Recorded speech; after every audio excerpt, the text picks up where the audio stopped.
ẹ̀yin èèyàn wa káàkiri gbogbo ibi tí ẹ ti ń wò wá lórí ọ̀rọ̀ justice for Mohbad nǹkan gbé nǹkan hanu lónìí ní corona inquest nílùú Ìkòròdú bàbá Shittu SAN bàbá pitú ńlá lónìí. Now tẹ́ ẹ̀ bá gbàgbé níbi 2 weeks ago tí corona jókòó last ni wọ́n pa láṣẹ pé dandan o nọ́ọ̀sì Feyisara gbọ́dọ̀ farahàn lónìí ṣùgbọ́n nọ́ọ̀sì yẹn farahàn tí ọ̀pọ̀lọpọ̀ àwọn àṣírí kan tó tú gbogbo àwọn ọ̀rọ̀ kan tí Wùmí pa wípé òun dáná ní kíṣìn kíní kan ṣe kíní kan gbogbo ọ̀rọ̀ yẹn ni nọ́ọ̀sì deny lónìí ó láwọn jọ wà ńbẹ̀ inú ilé ló wà ó clear baba Mohbad lórí wípé tẹ́ ẹ̀ bá gbàgbé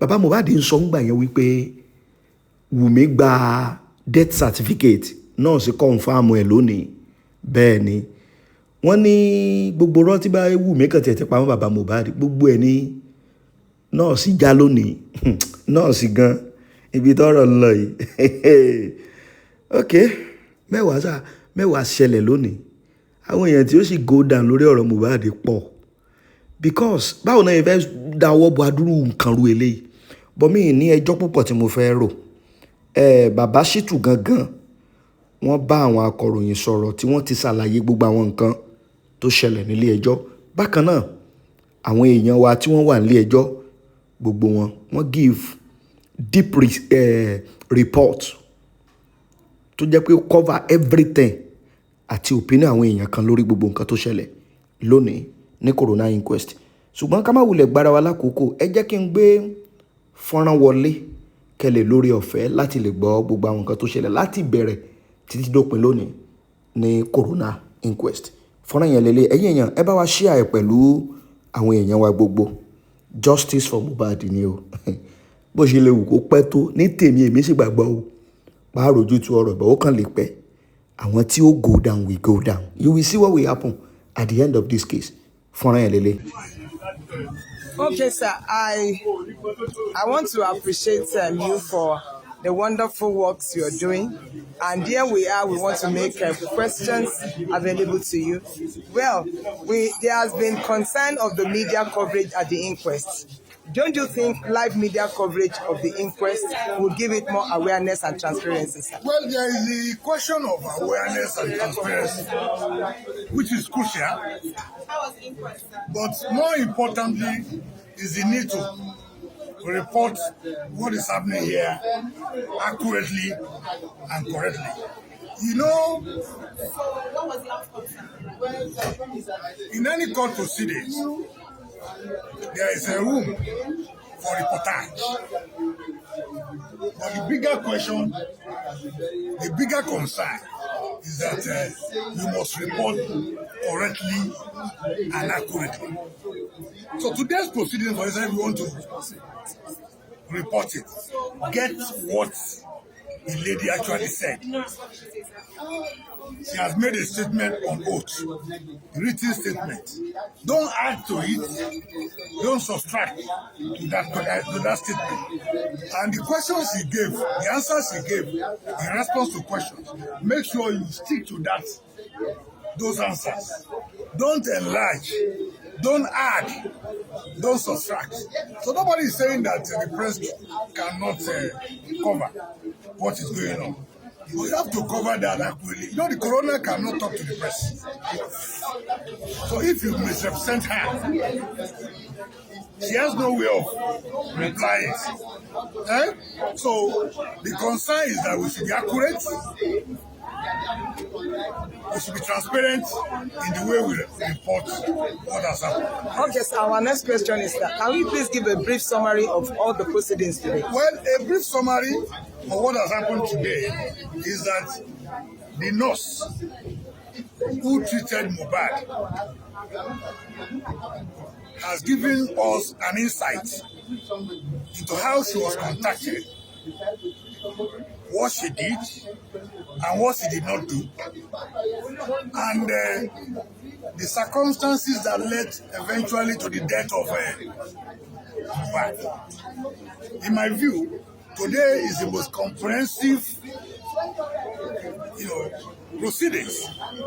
We now know what happened, who invited the nurse, when the nurse was invited, what happened, what her response was. In the first day, she didn't come. She came the second day, who she met when she came, and the questions she asked Mohbad, what happened after Mohbad was injected, who did what, and who did what the wife did, and what the wife did not do. Everything became very clear today. It is now left for the coroner to decide who and who caused the death of Mohbad. Then I cannot do that. We still have another question, sir. There are reports that you have taken over the paternity matter of Mohbad's child. How does the family feel about it? Since Mohbad's partner has recently stated in an interview that she is ready for the DNA. You see, the paternity issue has nothing to do with this corona proceedings. People should be clear about what this corona proceedings is meant to achieve. 3 things. 1, the cause of death, the manner of death. 3, the circumstances surrounding the death. The coroner is not looking at whether somebody is the father of this or somebody is not the father of this. It's a separate proceedings.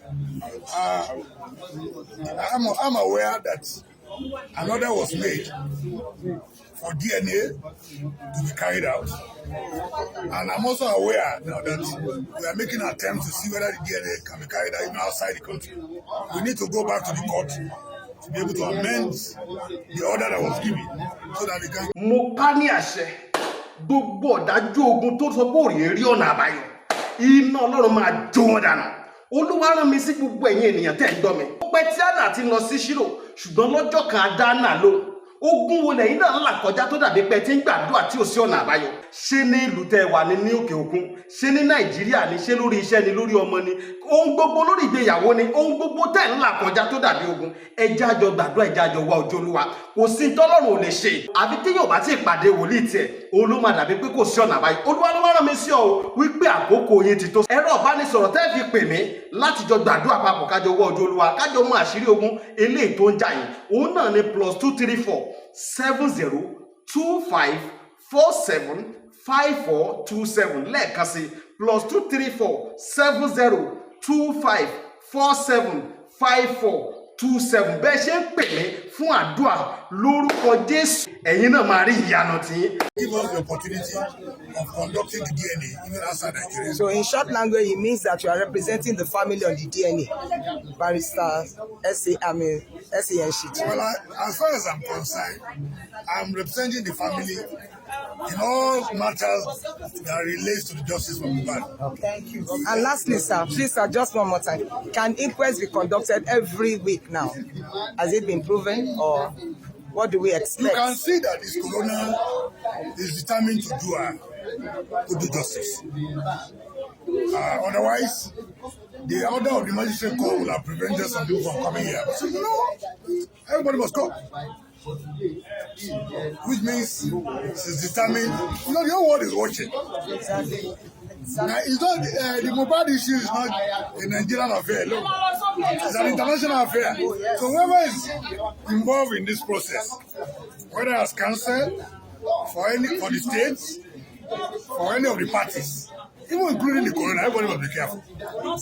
Thank you so much. Date is the coroner now adjourned? It's adjourned to 21st of March, Friday. All right. Thank you so very much. Thank you so much. Thank you so much. Thank you for your time. So it's one of those things that to the fact that you put it to her that she's not competent and she's not supposed to be referred to as an auxiliary nurse. A lot of things emerged today. A lot of things emerged. One is that she was supposed to find out the medical history of Mohbad. She didn't. Right? 2, she had to do diagnosis. She didn't do it. Because you can treat somebody, you must diagnose. But she didn't do all that. And 3, she's not qualified as a nurse.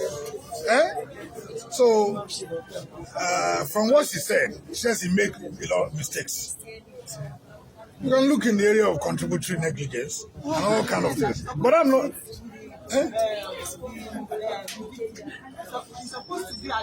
Yes. And even those who are there, a lot of people have answers to questions to answer. Those who were present when all this is. Then it means that we are still expecting more witnesses, even the Mohbad's wife. Are we still saying that we can still expect that? No, in the light of this testimony, if we need to recall her back, we will recall her back. You understand me? All of you can listen to this testimony. All of us understand English. Nobody can cover anything. Kí ló dé tó ò lè kọ́ṣọ̀ wọn pé kọ́ má da omi lé lórí, ó dẹ̀ sọ fún wọn pé ìyàwó ẹ̀ ni. Wọ́n dẹ̀ tún béèrè lọ́wọ́ ẹ̀ pé at what point ni Spendi fi dá sí ọ̀rọ̀ yẹn. Ó dẹ̀ ní pé Spendi kọ̀ pé òun ni pé second hospital ni Spendi ṣẹ̀ṣẹ̀ ti padà tí wàá pàdé àwọn nígbà tán sọ pé ó ti kú. Wọ́n dẹ̀ béèrè lọ́wọ́ ẹ̀ pé at what pé ṣó mọ ẹni tó ń jẹ́ Joseph Aloba. Àwọn ní bàbá Mohbad. Ó lóun mọ̀ wọ́n látòrí íńtánẹ́ẹ̀tì. Olókè báwo náà ṣe ń bá mu òkú ọmọ ó lóun ò mọ̀ táìmù wo ló kúrò ń bẹ̀ ó ló tó bíi 10 lálẹ́ olókè so táìmù tó fi wá kúrò ń bẹ̀ yẹn at what point ni ó fi rí bàbá Mohbad ó lóun ò rí bàbá Mohbad rárá torí pé èrò pọ̀ níbẹ̀ orí íńtánẹ́ẹ̀tì lòun ti mọ bàbá Mohbad so kò ń ṣe bàbá Mohbad ló ní kó kúrò ń bẹ̀ ó ní rárá òun ò rí bàbá Mohbad olókè níbo ni Wùmí wà ní gbogbo ìgbà tó fi ń tìtì Mohbad ó láwọn jọ wà nínú ilé ni àwọn jọ rí ni wọ́n dẹ̀ béèrè àwọn critical question lọ́wọ́ ẹ̀ but àwọn critical questions a lot tó ń béèrè lọ́wọ́ ẹ̀ ó ní lára ẹ̀ gan-an débi pé even aláìlọ́pọlọ gan máa mọ̀ pé n tó sọ yìí gan ó possible kó pààyàn ó dẹ̀ possible kí ìyàwó ẹ̀ kó fi carelessness àti negligence kó fi jẹ́ kí ọmọ yẹn kú so after that ìgbà tí gbogbo èèyàn dẹ̀ bẹ̀rẹ̀ okay wọ́n tún wá sọ fún pé at what point ló fi bì ó ní ìgbà tó máa fún ní injection ẹlẹ́ẹ̀kẹta ẹ̀ tó fẹ́ fún yẹn ibẹ̀ ló ti wá rí i pé ó lóun fẹ́ bì wọ́n dẹ̀ mú lọ bedroom òun wá yọ injection yẹn padà kò fún tán òun wá yọ injection yẹn padà òun ò fún ní injection yẹn so ibẹ̀ yẹn ló ti lọ bì pé ńgbà tó dẹ̀ máa fi bì ó ní kò láti kò dẹ̀ sí nǹkan tó ṣe kò ní convulsion o ó ní bọ̀ gums ones yẹn nìkan ló yọ lára ẹ̀ lòun dẹ̀ fi sáré lọ okay and this was because you did not carry out diagnosis. Okay wọ́n á bẹ̀rẹ̀ lọ́yẹ̀ pé ṣé kò believe pé ṣé torí pé kò carry out any diagnosis ló fà á tí gbogbo àwọn reaction yẹn fi jẹyọ ó ní first aid lòun fún nǹkan tóun sì fún nǹkan tóun lè kọ́kọ́ fún náà nìyẹn at any point in time okay ó ní ìgbà tí òun dẹ̀ rí goosebumps ẹ̀ lòun dẹ̀ pé ìyàwó ẹ̀ dẹ̀ dáhùn lóhùn pé bó ṣe máa ń react sí abẹ́rẹ́ ni ẹ̀ pé tó bá dẹ̀ ti react sí abẹ́rẹ́ táwọn bá dẹ̀ ti domi lé lórí ààrẹ ẹ̀ máa wálẹ̀ wọ́n dẹ̀ sọ bẹ́ẹ̀ wọ́n dẹ̀ rọ omi lé lórí lòun fi sáré lọ lòun fi lọ wọ́n dẹ̀ bèrè lọ́wọ́ pé kí báwo ló ṣe rí egbò yẹn sí ṣójọ mọ́ egbò tó tóbi gan oní rárá ó légbò kékeré ni ọwọ́ ní ṣó wá notice pé gíláàsì tán ní ó fi ọwọ́ gbá yẹn ṣó notice pé ìgò yẹn kíní èérú gíláàsì yẹn ṣó sì wà nínú egbò yẹn ó lóun ò wò okay wọ́n tún bẹ̀rẹ̀ lọ́wọ́ pé do you know about spending okay irọ́ wọ́n ní ṣé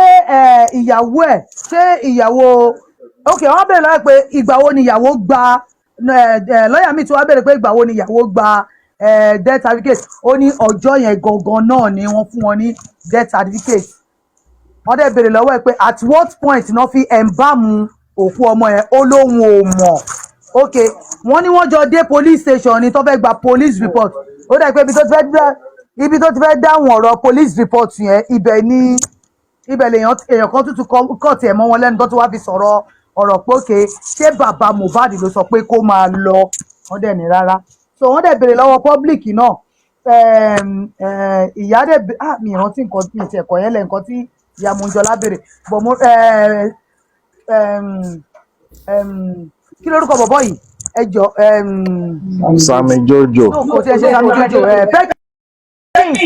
Perkins ló wá béèrè lọ́wọ́ ẹ̀ pé níbo ni ìyàwó ẹ̀ wà ní gbogbo ìgbà tí wọ́n ń treat ó dẹ̀ láwọn ọjọ́ wà nulẹ̀ Perkins dẹ̀ sọ pé kitchen ló sọ fóun póun wà póun ṣe oúnjẹ o wọ́n dẹ̀ ní ó wà nínú ilé ni so I think níbẹ̀ yẹn are you informed that an institute says you are not wọ́n dẹ̀ sọ fún kinní náà pé wọ́n ní àwọn obìnrin àwọn Institute of Nurse ti sọ pé she is not a qualified nurse ó dẹ̀ lóhun accept pé òun ò kì í ṣe qualified nurse so I think that is that about that. So henceforth wọ́n ní wípé kò gbọ́dọ̀ parade rẹ̀ as a nurse mọ́ wípé bóyá auxiliary nurse pé so kò gbọ́dọ̀ dáhùn sí tán bá ti ń pe auxiliary nurse so ó dẹ̀ ni wọ́n ní ṣó gbọ́n wípé ṣó ó agree ó náà wọ́n agree then technical questions tí Sam Shittu ń bí ibẹ̀ ni mo ti sọ fún ní ìdí tí mo fi ní kẹ́ bá mi pàtẹ́wọ́ fún Sam Shittu nìyẹn because ó really drill ọmọ yẹn ní èní mo dẹ̀ rí wípé no ó bá gan even second time tí Sam Shittu dìde ó tún wò pé ṣé bàbá yìí ló tún dìde ló tún fẹ́ bi òun ní ìbéèrè because Sam Shittu ń béèrè àwọn ìbéèrè kan lọ́wọ́ ẹ̀ pé ṣó mọ̀ wípé gbogbo injections tó fún tóun ń pè ní first aid yẹn ṣó mọ̀ wípé ó máa ń ní reaction ó nóhun ò mọ̀ wọ́n ní ṣó mọ̀ even wọ́n ní ordinary paracetamol wípé ó ní side effect pé ṣó mọ̀ ó nóhun ò mọ̀ so àwọn questions náà bí technically tó nóhun ò mọ̀ ó pọ̀ gan tó dẹ̀ jẹ́ wípé ó ti fún Mohbad ní àwọn injection yẹn tó ṣeé ṣe kó jẹ́ wípé wọ́n fẹ́ pin ẹ̀ lé lórí gidi gan completely tóun fúnra rẹ̀ dẹ̀ ti gbà wọlé wípé òun lòun ṣe stylishly. Yeah. Yes sir. I want to ask you a question. Mi ní fẹ́ ká wà too gullible lórí kíní nǹkan tí wọ́n rí tí nọ́ọ̀sì yìí sọ yìí kí ló rí sí ò ti rí pé wọ́n plan kíní ni because I'm going to ask you one question now tó bá fi mọ̀ ní pé. spirit ni now. Nǹkan tí iṣẹ́ ọkọ̀ fẹ́ kẹ́ follow wọ́n ti mọ̀ pọ̀ ọmọ yẹn ni gbogbo wọn fẹ́ pin ẹ̀ wọ́n ti ní offer tó ti fún already but the good thing tí kéèsì lè fi níyànjú ojú wípé tákọ̀ sí ń dára wa láàmú ojú wípé phone forensic àwọn people yìí ìyẹn lè fi lè cut off gbogbo story tó ń sọ yìí ẹ fi lè cut ẹ̀ off lè bá fi mọ̀ pé jókà ni phone forensic for people. ṣé mo lè dá yín lóhùn sir? Okay. ṣé mo lè dá yín lóhùn? Okay. Now phone forensic tá à ń sọ̀rọ̀ nípa ẹ̀ a ní lọ fi agídí gba fóònù sọ pé a fẹ́ lọ ṣe phone forensic rárá wa ẹgẹ so kò sí nǹkan tá a fẹ́ ṣe a ti pariwo phone forensic wọn ṣe ọ̀nà tán gbà náà là ń bá wọn gbà ọ̀nà tán dẹ̀ gbà yẹn I can tell you I am telling you sir with what I saw in Barrister Shittu today ọkàn ti tèmi gan balẹ̀ lẹ́gbẹ̀ẹ́ kan you are right ẹ máa gbọ́ sà ẹ ní sùúrù sà ẹ jẹ́ kí n sọ̀rọ̀ àbí kí n má sọ̀rọ̀ mọ́ kí n dákẹ́ I was there and I know what I saw is what I am analysing to you. Okay. It is not about what you feel it is about what I saw there. Okay. Now sir okay sir. mo fẹ́ bẹ̀rẹ̀ question kan lọ́wọ́ onílé.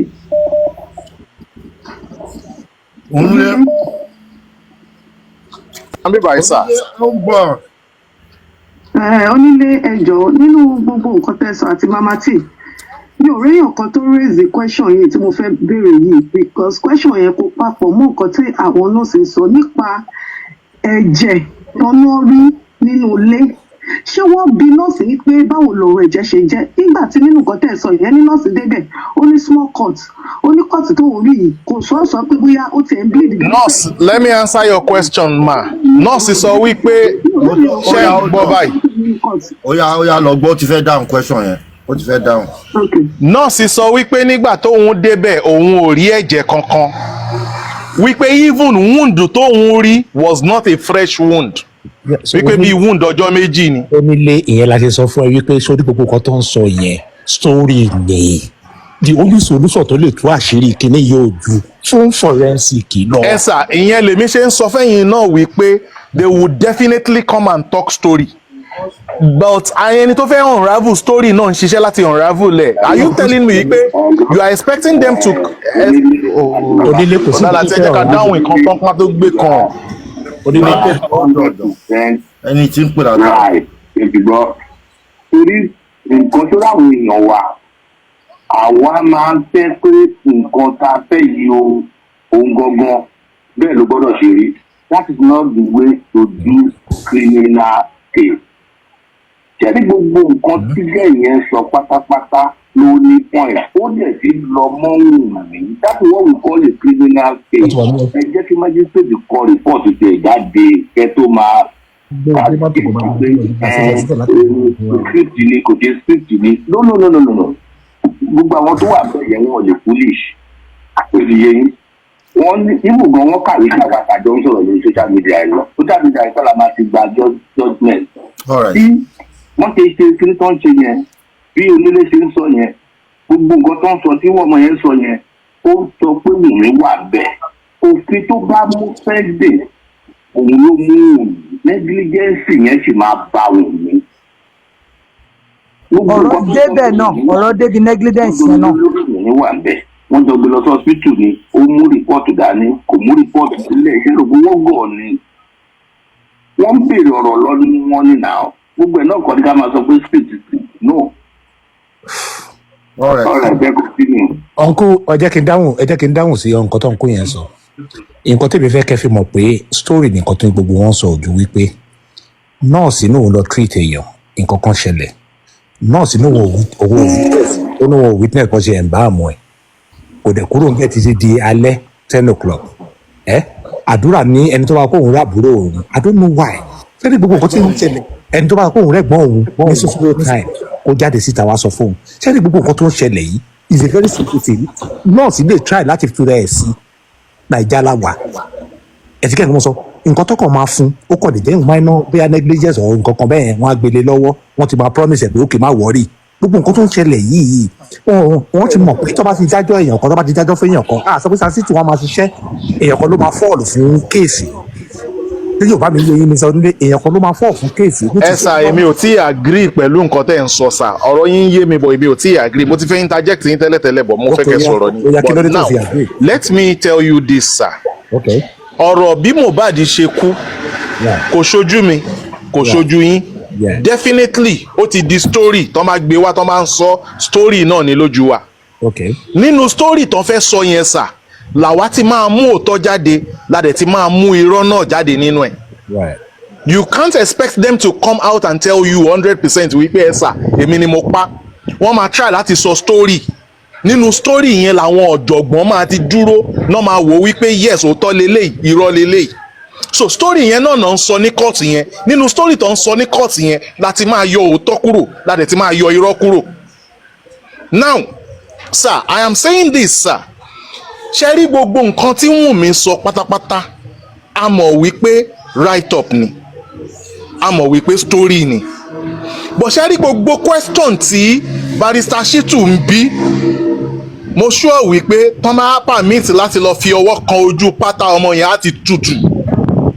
ẹ get lẹ́nìí ló ṣẹ̀ṣẹ̀ máa mọ̀ nǹkan tí òun ń kí orí bọ̀ because ẹ má jẹ́ kí n tàn yín ẹ̀ ń sọ wípé wọ́n fẹ́ gbé lọ negligence pẹ̀lú argument àwọn question tí barrister Shittu bí ẹ má jẹ́ kí n tàn yín kò sí nǹkan kan tó ń jẹ́ negligence ìsídà kó admit pé òun lòún pa Mohbad kó lọ fèsì ẹ̀. ọkọ náà lájọ ń sọ nílé òun náà ló mọ mo sọ fún ẹ pé òun lọ fẹ́ pé wọ́n fẹ́ kíkiri yẹn fọ́ sórí òun. pẹ̀lú nǹkan tóun ń sọ is going to be a argument kò rẹ́dí àti gbà á because ó dá àwọn bìkan gbà tó dé àwọn bìkan òun náà ń ti àwọn ọ̀rọ̀ yẹn padà pé ìyàwó ẹ̀ ló ṣe léyìí kò ń ṣòun ìyàwó ẹ̀ ló ṣe léyìí kò ń ṣòun so ẹ má ti mọ̀ wípé even tó máa promise ẹ̀ ní nǹkan kan tẹ́lẹ̀tẹ́lẹ̀ pé wọ́n kàn máa fowó rìn òun fúnra rẹ̀ ti ń rí bèbè ẹ̀wọ̀n ó dẹ̀ ti ń debunk àwọn nǹkan kan. Okay, you're right. So let's wait and see. tó bá jẹ́ kó ti debunk fúnra ẹ̀ náà okay ó wà okay. mo ló pè ní fídíò tó yẹ kí pé nípa ọdẹ o onílé ni mo fẹ́ kí jáde kó wọn kú iṣẹ́ lónìí onílé God bless you for your good submission ẹ ṣe sá. Thank you so much ma ẹ ṣe ma. George okay mo ti yanjú yẹn mo ń bọ̀ o. Onílé ẹ kú iṣẹ́ ẹ kú àtàárọ̀ ojú òní tí ẹ lágbára Ọlọ́run. Ọlọ́run sá fi iṣẹ́ ṣáwọn ọmọ gbogbo wa. Láti sinẹ́. Àmì Ọlọ́run sá. Sorry, can I make a irọ́ tó ń pa kó wọ́n dá yẹn lọ́wọ́ lọ́tọ́ sọ pé Mohbad kú yẹn. Hold on, sir. Somebody is on call. Hold on, sir. Àti boxers ara ẹ̀ ò jẹ́ white. Ṣùgbọ́n tó wá ní wọ́n rómi tó ń dàlé lórí. Ẹ padà lọ tún fídíò yẹn wò. Torí pé Mohbad yìí nígbà tó ń lọ sọ́sìkì tó gbé fún mọ́tò nìyẹn. Aṣọ ṣòkòtò tó wọ̀ lọ ṣò àti boxers díẹ̀ òun ló wà ń díẹ̀. Tèmi tá aṣọ tó bá dọ̀mí léèyàn lórí ní gbogbo ara ẹ̀ máa wẹ̀tì ni.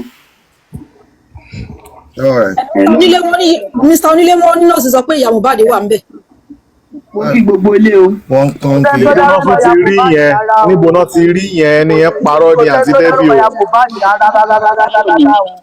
Onílé kọ́ ló máa dájọ́ wọ́n jẹ́ kó dábọ̀ jẹ́ ààbò ká gbọ́ gbogbo ohun tó ṣẹlẹ̀ ká tó ṣẹ̀ máa mú opinion wá ẹ kú iṣẹ́ sà. Yeah, that is not. Let me quickly make a submission. What I want to say is, thank you so much, Gifter. God bless you. What Yomi has been saying all this while is very important, and that is we need evidence. We need either phone evidence, video evidence. There has to be something. You see, because if an evidence that everybody can see with their eyes cannot be denied, but they can keep pushing things from one another for as long as they care and playing the game. But when there is a confirmed evidence out, nobody can deny that. Nobody is saying that Shittu is not doing their job, is not doing his job, is not asking the right question. You can keep on asking questions and all these things. If you can't have a fact, an evidence is a fact. We need a fact to be able to confirm what actually happened. And that is very important, because at the end of the day, like someone was saying that we should wait for the judge to make a submission. If the judge makes a submission, we cannot do anything about the submission after that. It's already concluded based on whatever she can see and she has heard. Because everything so far, there are no facts yet. They are just people passing blame from one another to each other. That's what is happening. Nobody has been able to say the truth. And the only truth is an evidence, which is always a fact that nobody can deny. So I hope and I pray that we'll be able to find an evidence somehow. That is the only thing that can resolve this whole issue. And that's what this guy has been talking about all this while. And I really, really believe in that. And I believe everything will be resolved and nobody will be able to deny it at the end of the day. You know, it's like you saw what happened between Jobal and whatever and this guy. He was denying it. But when this guy said he has an evidence and he came out and said the truth. And all of them came out and said the truth. And that is the way it can always play out. So if that can be sorted for and we can find one, all this will be over. Trust me, that will be the straw that will break the camel's back. That's my submission. Thank you. Thank you so much, sir. I want to say something to what you have just said. God bless Mr. Yomi. God bless those who are in charge of the coroner inquest. Nobody is saying we don't need Mr. Yomi. We are dealing with hardened criminals here. Want it down or down? Want to Lord destroy our evidence to one lay? And we are looking for the evidences. Last joy. Where do we get it from? If we definitely know where to get the evidences from, definitely we will go there and get. Gbogbo nǹkan tí Yomi lè ṣe ló ti ṣe láti fi wá tí ò rí. Gbogbo nǹkan tí everybody lè ṣe láti fi bá wọn pò náà ti bá wọn pò tí wọn ò rí. Wọ́n ti ti àwọn kan mọ́lé, wọ́n ti ṣe gbogbo ẹ̀. We are still looking for it. Now, in a way that we are looking for this thing and we have not gotten it, should we go and sit down and be looking? Those who are also doing the fact findings, nígbà tá a rí evidence, tá a bá rí evidence, it will just cut the whole thing short because at the evidence we go straight to the judgment. But nígbà tá a rí, definitely a máa ṣiṣẹ́ láti wọ orí àwọn tó wà ń bẹ̀, tá a máa fi get àwọn òtọ́ ta need náà ni, which is what they are doing. So both ends are really trying, both sides. Kudos to them, they are really trying. That is what we are saying. So thank you. I am not saying anything against the coroner inquest. Of course, these are all vital lead and processes that has to be followed, right? I'm not going against coroner inquest. I'm trying to buttress the fact again that we need to sort for evidences. I'm not saying, don't get me wrong, everything, all this thing works works together. I understand for you, same sir. purpose. I I'm not understand trying you. to support your me or anything. No, please. That's not the case here. Okay? I understand you you, know. but So the please evidences are don't get not me easy wrong. to get. I Don't get me I wrong. really understand you. I understand you. But the evidences are not that easy to get. Tó bá wà easy láti get. Ní làágùn. You get. So wọ́n fẹ́ fún wa ní iṣẹ́ ṣe ni. Wọ́n rò pé àwọn lè tí rọ́bà lọ lógún ọdún òótọ́ máa ba lọ́jọ́ kan náà. Ààrẹ náà dẹ̀ ló ti ń ṣẹlẹ̀ yẹn. So they will definitely shoot themselves at the leg, and we will uncover those things we need to uncover. Then I draw the nǹkan tó fẹ́ jẹ́ judgment. Thank you so much, sir. God bless you.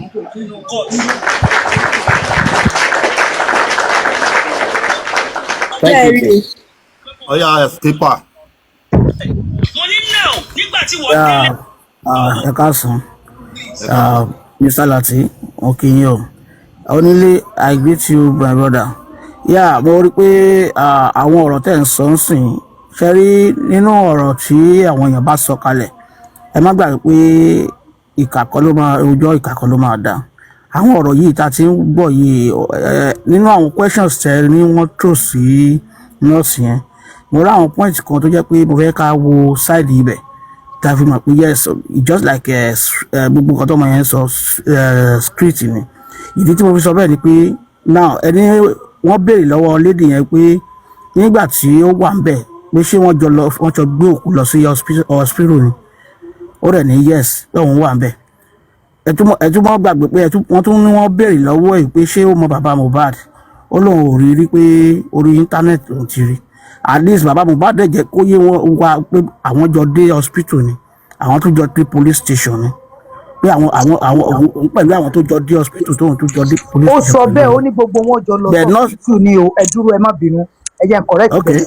Ó ní gbogbo wọn jọ lọ hospital ni o. Bó ṣe mọ̀ ṣá pé jìnnìjìnnì ẹni tí nǹkan ò ṣe bẹ́ẹ̀ rí lójú ẹ̀, òun kọ́kọ́ tọ̀ sára, so kò ríran, òun lòun ò dá wọn mọ̀ torí èrò pọ̀. Ó ní gbogbo àwọn jọ lọ hospital, gbogbo òun àti bàbá Mohbad jọ lọ hospital o, police station náà jọ lọ lálẹ́ yẹn. Ó dẹ̀ láìpẹ́ àti police station yẹn lòun ti depart lára wọn. So bó ṣe sọ nìyẹn. Bẹ́ẹ̀ ó lóun ò mọ bàbá Mohbad ń bẹ̀ yẹn àbí? Bẹ́ẹ̀ ni ó lóun ò mọ bàbá Mohbad torí èrò pọ̀, ó lérò pọ̀, ó ní sọ òun ò tiẹ̀ mọ̀ until orí íńtánẹ́ẹ̀tì nígbà tọ́rọ̀ ṣẹ̀ ń di ariwo lòun ṣẹ̀ṣẹ̀ ló ṣẹ̀ mọ ìyàtọ̀ bàbá Mohbad. Okay. Ẹ ṣe nǹkan tí mo fẹ́ tàn mọ́lẹ̀ sí inú ẹ̀ ni mo lẹ́ ti sọ yẹn. Ọlọ́run á fún gbogbo wa ní òpin ọ̀rọ̀ yìí because láti bí ọdún méjì àti pé nǹkan tó ń ṣẹlẹ̀ gan ni pé wáyé tó jẹ́ pé nọ́ọ̀sì yẹn ṣẹ̀ṣẹ̀ ń sọ̀rọ̀ ń sìn yìí láti bí ọdún méjì. Nàìjíríà. Ẹ ló bọ̀dà Lati, ẹjọ́ ṣé mo lè sọ̀rọ̀ báyìí? Ṣé rí pírọ́blẹ́mù tèmi ní nọ́ọ̀sì tó bá wù kán yẹgi fún, tó bá wù kán rán lọ sẹ́wọ̀n kò káyé ní tó jẹ lóyò. Àmọ́ ká lè fi wọ́n ní wádìí ohun tó ń jẹ́ òtítọ́, ká dẹ̀ fi ìdí òtítọ́ ká fi múlẹ̀. Ìtú yẹ kán ṣe níbi tí kéèsì yìí dé, ó yẹ kán yìn fáìtì àdúrà padà, kí wọ́n pe Wùmí padà, kó tún wá béèrè lọ́wọ́ spending àwọn tó ń gbénu ilé yẹn pé ṣé CCTV camera wà nínú ilé yẹn tó dẹ̀ ń ṣiṣẹ́ kó tó di pé Mohbad kú. Tó bá yán wà, ó yẹ kán wá jáde náà, kán play kódà kó jẹ́ pé wọ́n kọ skit fún Feyisara ni. Ó máa mọ tí Wùmí náà dẹ̀ rí, oníkálukú àsọ tẹnu ẹ̀. Ṣé rí gbogbo ọ̀rọ̀ tí Feyisara ń sọ, ó tiẹ̀ ti ṣe rí gẹ́gẹ́ bí onílé ṣe sọ, wọn ò parọ́, ó ti lé ara ẹ̀. Wàláì tàláì kò sí bóyá fẹ́ ṣe é, ó ṣe wá lé ara ẹ̀ tó náà, ó lè Wùmí àfi tó bá fẹ́ fi ẹjọ́ ikú ìlérí Olúwa tó bá fẹ́ fi ṣègbè nìkan ló kù. Because nígbà téèyàn ní pé ó tó 24 hours kóhun tó débẹ̀, ẹ sọ fún mi tí nọ́ọ̀sì Mohbad tí ò bá tiẹ̀ wà around, ṣé kò sí another hospital tó padà rọ́ọ̀ṣì Mohbad lọ́ngbà tó ti kú tán yẹn, wọn ò mọ̀ pé hospital yẹn wà lẹ́kọ̀ọ́ rọ́ọ̀ṣì Mohbad lọ síbẹ̀ láti save ọmọ yẹn. So tó bá fi lè mú wọn tán ní Feyisara jẹ̀bi, Spending jẹ̀bi, Wùmí náà jẹ̀bi kùnà.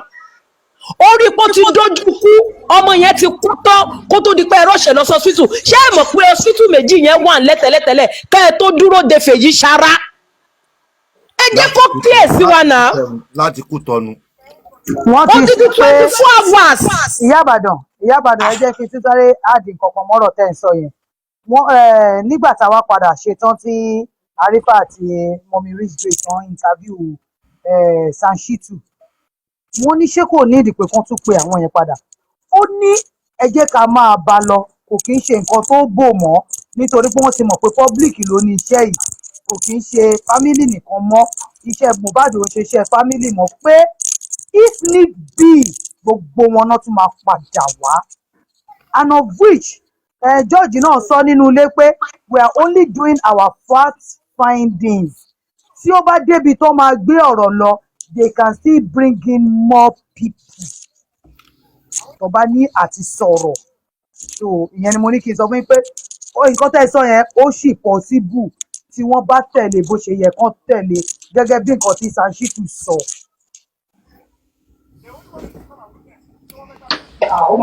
ẹ káàsán bọ́dà láti. bóònù Arifa. mò ń try láti wà òkè ẹ káàsán gbogbo lé o mo ti rí yín ti pẹ́ mo kàn ní wá kí yín bọ̀dá mi. tó wà. mò ń try láti wà òkè báwo lẹ́fìtì ẹ kú àtàrọ̀. mo ń bọ̀ wá bẹ́ẹ̀ dúró síbẹ̀ báyìí lọ.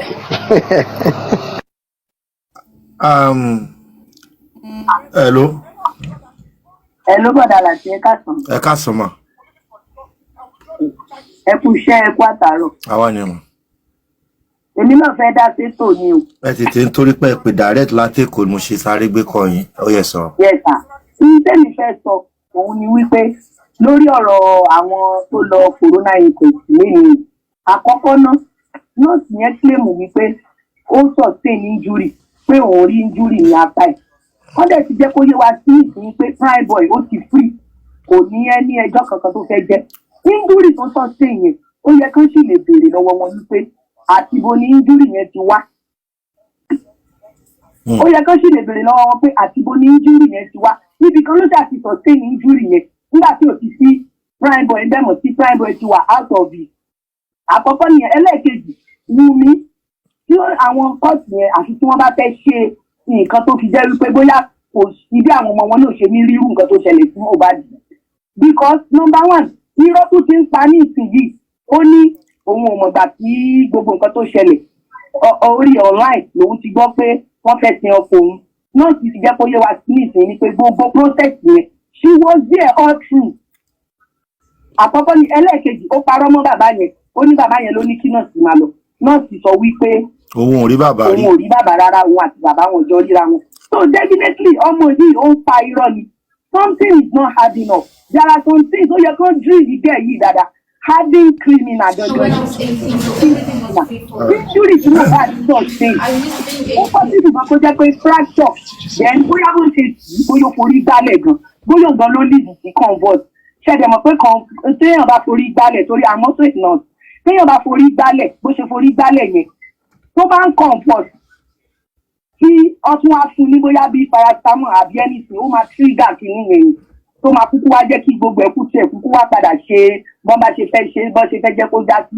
so but Nàìjíríà kọ́lọ́ nǹkan ṣàánú wa ni lórí ọ̀rọ̀ Nàìjíríà nígbà kan bá fi àwọn criminal sílẹ̀ tán rìn káàkiri ọ̀nà dà tí òkú ò ní máa pọ̀ tí wọ́n ní máa pa àwọn èèyàn gbogbo ìgbà kọ́lọ́ ń ṣàánú wa ẹ kú iṣẹ́ Ọlọ́run á máa fún yín ṣe o ẹ ní fọmọ ṣe lágbára bọ́dà láti ẹ jẹ́ kí n sáré analyze ẹ ní sùúrù ẹ má bínú kẹ́sìpándà tó sọ ẹ jẹ́ n sáré sọ ara reason tí mo fi sọ fún yín pé nọ́ọ̀sì ń kó bá ara ẹ̀ ó dẹ̀ ń kó bá Wùnmí náà now.